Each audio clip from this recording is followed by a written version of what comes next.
Hello kids, good morning. Before we start learning, let's pray together. Namo Sang Hyang Adi Buddhaya. Namo Tassa Bhagavato Arahato Sama Sambuddhassa. Namo Sabbe Bodhisattvaya Mahasattvaya. Namo Buddhaya, Namo Dharmaya, Namo Sanghaya. I am going to start my class. I am determined to study hard and diligently. I am motivated to be a diligent and compassionate student, so that I can benefit others with my knowledge, understanding, and compassion. May all beings be well and happy. Sadhu, sadhu, sadhu. Selamat pagi semua. Kali ini kita akan belajar tema 1, subtema 1, pembelajaran 1 dan 2, yaitu ciri-ciri makhluk hidup. Kalian tentu sering melihat cicak di dinding rumah kalian, bukan? Benar, cicak adalah salah satu makhluk hidup ciptaan Tuhan Yang Maha Esa. Kalian pasti pernah mendengar lagu yang berkaitan dengan cicak. Nah, lagu itu berjudul Cicak-Cicak di Dinding. Nah, anak-anak, kali ini kita akan belajar mengenai pola irama sederhana dari lagu Cicak di Dinding. Pola irama adalah panjang pendeknya bunyi. Kalian akan melihat satu garis panjang dan satu garis pendek. Garis panjang artinya menyanyi dengan bunyi panjang. Garis pendek artinya menyanyi dengan bunyi yang pendek. Untuk lebih memahami lagi materi pola irama ini, kalian perhatikan contoh lagu berikut ini. Ini adalah lagu Cicak di Dinding. Jika kita nyanyikan pada baris pertama seperti ini. Cicak, cicak di dinding. Nah, kalau kalian perhatikan dan amati, cicak, cicak di dinding, itu dinyanyikan dengan bunyi yang pendek. Maka diberi tanda garis yang pendek. Kemudian bagian yang ding itu dinyanyikan dengan bunyi yang panjang. Karena saat kita nyanyi bunyinya panjang nadanya. Contoh selanjutnya, diam, diam merayap. Diam, diam merayap. Itu dinyanyikan dengan bunyi yang pendek juga. Dan bagian yap dinyanyikan dengan nada yang panjang. Untuk baris ketiga, juga sama dengan baris 1 dan 2.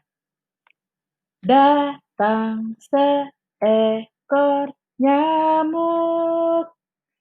Nah, datang seekornya itu dinyanyikan dengan bunyi yang pendek.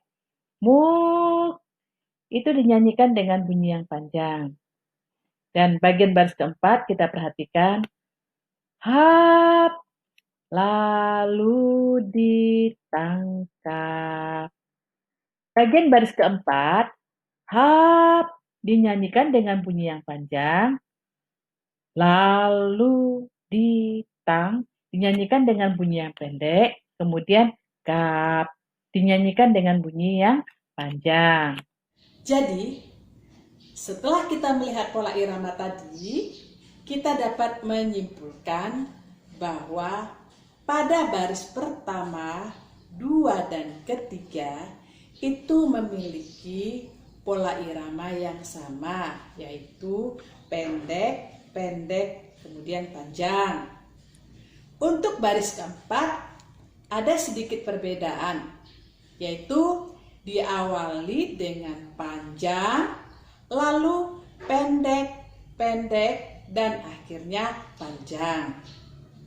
Jadi dapat disimpulkan bahwa lagu Cicak di Dinding termasuk lagu yang memiliki pola irama sederhana, karena di setiap barisnya itu memiliki pola irama yang hampir sama. Walaupun ada sedikit perbedaan, tapi tidak terlalu kelihatan mencolok. Makhluk hidup dapat bergerak dengan cara berbeda-beda, seperti manusia, harimau, kucing, kuda, itu bergerak menggunakan kaki. Sementara ikan bergerak berenang menggunakan siripnya. Burung terbang menggunakan sayap. Ular bergerak dengan menggunakan perutnya. Anak-anak, jika kita kembali ke lirik lagu Cicak-Cicak di Dinding, kita bisa mengamati bahwa cicak itu bergerak dengan cara merayap di dinding. Makhluk hidup memerlukan udara untuk bernapas. Bernapas artinya menghirup udara dan mengeluarkan udara. Alat pernafasan makhluk hidup itu bermacam-macam. Manusia bernapas dengan paru-paru, ikan bernapas dengan insang, tumbuhan bernapas dengan stomata atau disebut dengan mulut daun. Sebagian besar hewan laut bernapas dengan insang. Tapi ada juga hewan laut seperti ikan paus dan lumba-lumba itu bernafas dengan paru-paru. Makhluk hidup dapat tumbuh dan berkembang biak. Tumbuh artinya bertambah ukuran tingginya, bertambah beratnya. Makhluk hidup mengalami pertumbuhan dari kecil menjadi besar. Contohnya seperti pada gambar ini, kamu lihat pertumbuhan ayam. Telur menjadi anak ayam, menjadi ayam remaja, dan menjadi ayam dewasa. Contoh lain adalah tumbuhan. Kamu lihat, ya, semakin lama batangnya membesar, daunnya rimbun, dan akarnya kuat. Nah, kita lihat lagi pertumbuhan manusia, yaitu bayi, balita, anak-anak, remaja, dan dewasa. Apakah tinggi badanmu bertambah dibandingkan saat kamu masih di kelas 1? Bertambah bukan? Nah, berarti kamu mengalami pertumbuhan. Nah, bagaimana yang arti berkembang biak itu?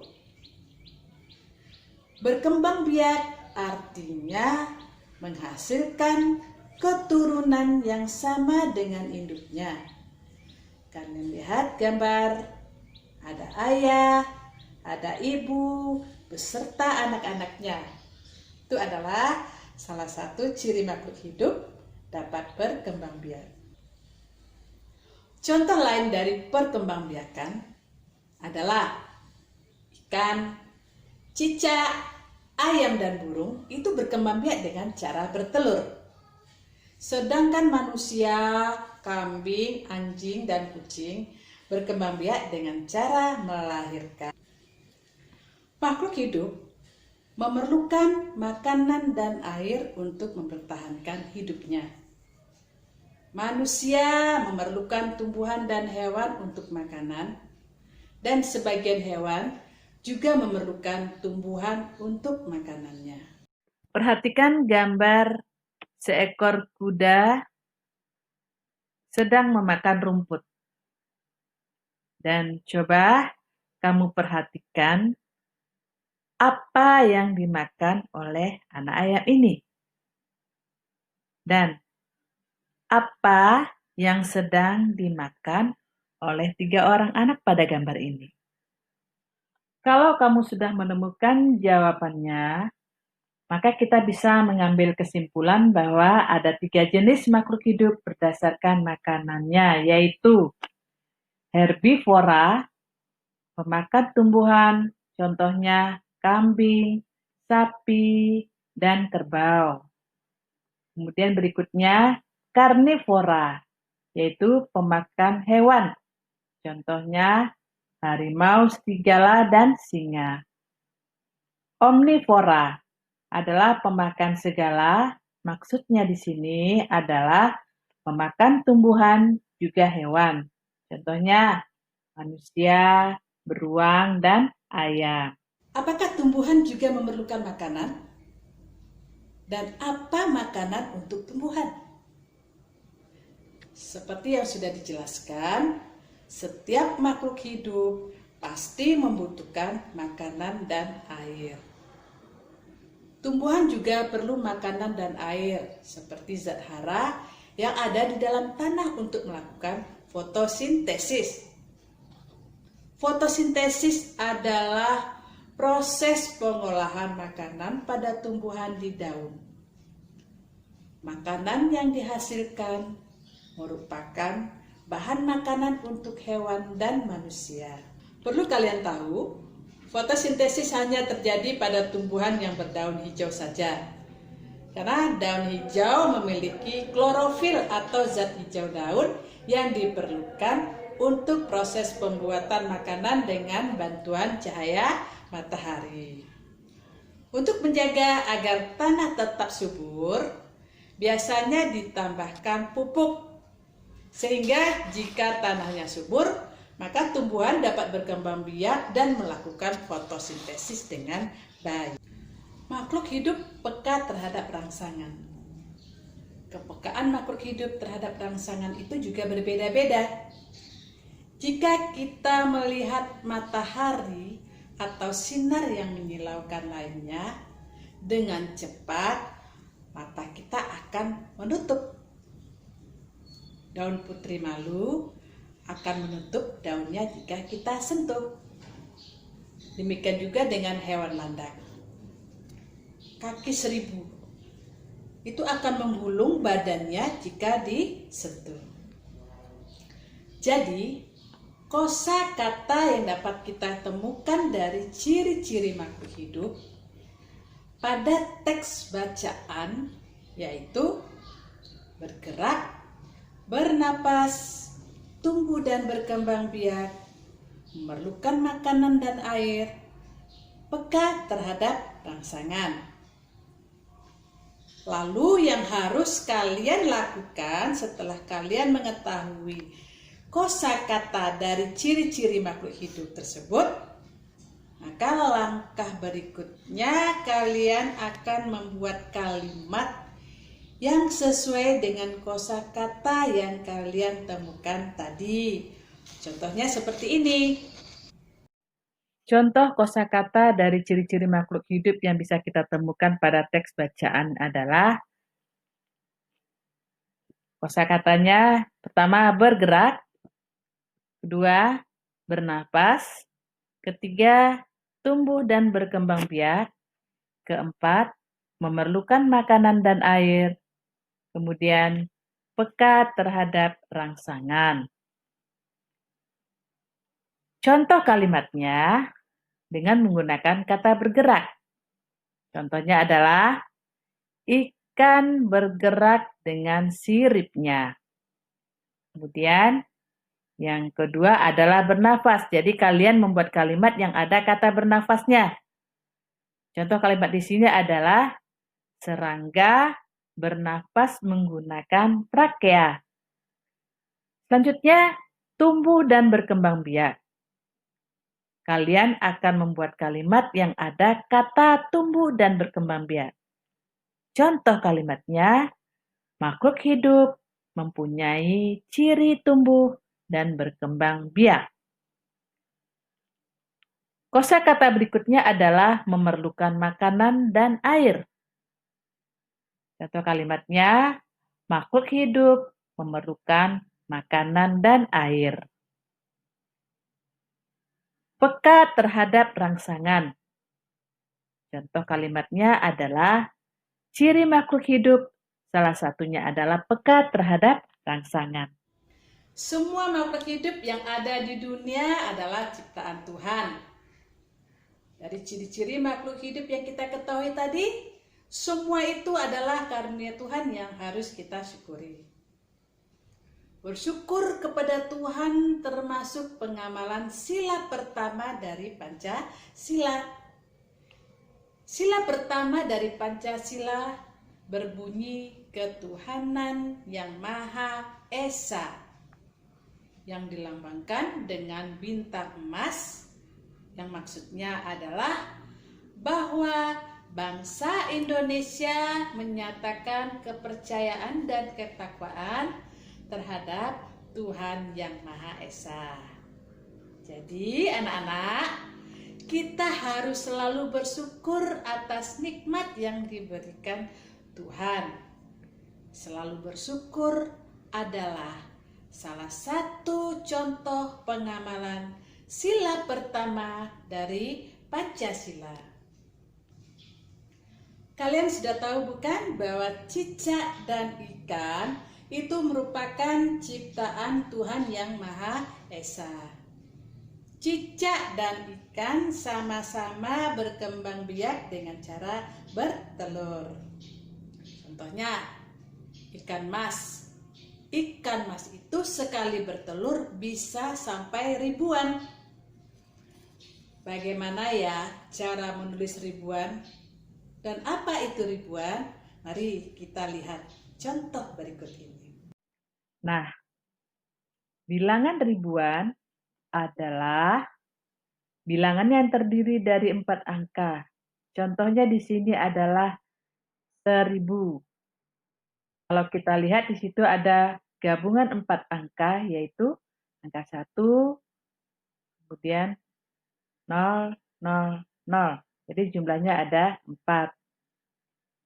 Kemudian bilangan puluh ribuan. Bilangan puluh ribuan adalah bilangan yang terdiri dari 5 angka. Contohnya di sini adalah 10.000.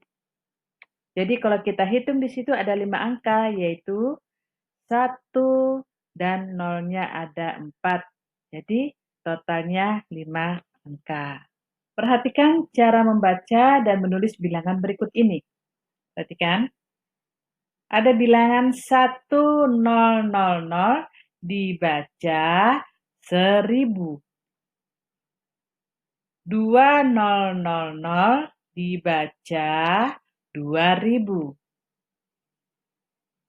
4100 dibaca 4100.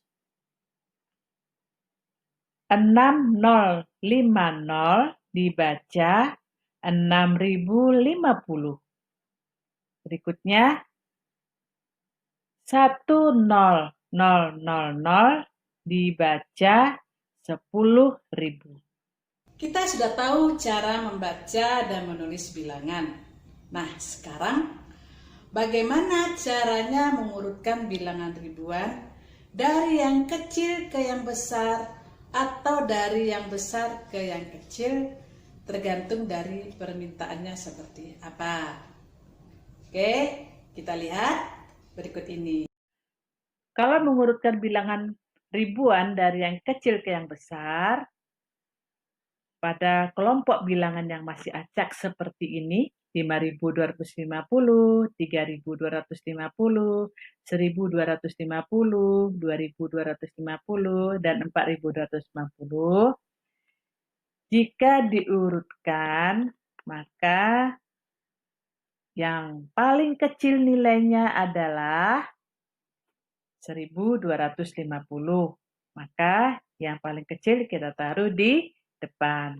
Kemudian dari kelompok bilangan yang tersisa, kita lihat lagi yang terkecil, yaitu angka 2.250. Selanjutnya, 3.250, selanjutnya 4.250, dan yang terakhir adalah 5.250. Sehingga kita mendapatkan urutan bilangan dari yang terkecil ke yang terbesar adalah 1.250, 2.250, 3.250, 4.250, dan 5.250.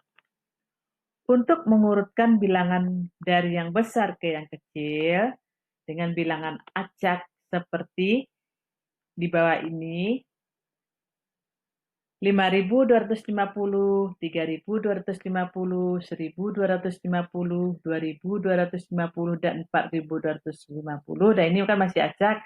Kemudian diurutkan dari yang besar ke yang kecil. Maka dari kelompok bilangan acak ini nilainya yang paling besar adalah 5.250 yang ditaruh di depan karena dia yang paling besar. Kemudian dari kelompok bilangan yang tersisa, kita lihat lagi yang terbesar yaitu angka 4.250, kemudian 3.250, 2.250, dan yang terakhir adalah 1.250. Sehingga kita mendapatkan urutan bilangan dari yang terbesar ke yang terkecil itu adalah 5.250, 4.250, 3.250, 2.250, dan 1.250. Nah, anak-anak semua, pada hari ini teacher akan memberikan tugas yang harus kalian kerjakan pada buku tulis kalian. Baiklah anak-anak semua, pertemuan kita hari ini kita akan tutup dengan doa. Mari kita berdoa. Dedication after the class over.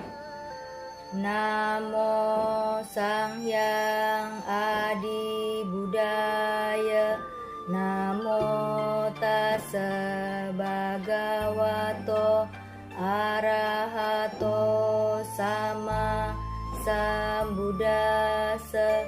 Namo Sabe Bodhisattvaya Mahasattvaya. Namo Buddhaya, Namo Dharmaya, Namo Sanghaya. The class is over now.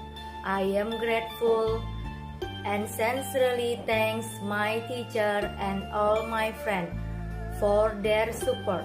May I be able to understand and apply all the lesson. I am determined to be a diligent and intelligent student and a devoted child for my parents. May all beings be well and happy. Sadhu.